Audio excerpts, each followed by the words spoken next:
Water on the floor around your dishwasher? Where the leak is coming from tells you exactly what's wrong. Leak from the front door gasket. The rubber seal around the door edge is torn, warped, or has food debris preventing a tight seal. Clean the gasket first. Wipe it down with a damp cloth and check for cracks or tears. Gasket replacement is $80 to $150.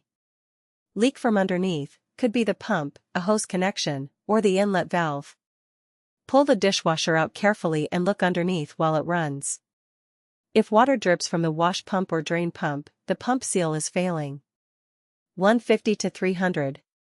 Leak during fill cycle only, water inlet valve is leaking. The valve opens to let water in and sometimes doesn't fully close. You'll see water dripping even when the dishwasher isn't running.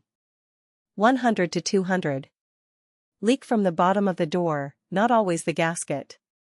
It could be the float switch. The float is a small dome inside the dishwasher tub, usually at the front. If it's stuck, the dishwasher overfills and water pours out the bottom. Lift the float up and down manually. If it's stuck, free it. If the float switch is bad, about $100 to replace. Too many suds. If you accidentally used regular dish soap instead of dishwasher detergent, suds will pour out from everywhere. Run a rinse cycle with a cup of white vinegar to clear it. Use only dishwasher-specific detergent. Dishwasher leak repair.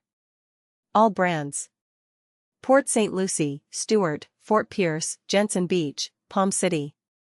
Call Treasure Coast Appliance Repair at 772-353-5791.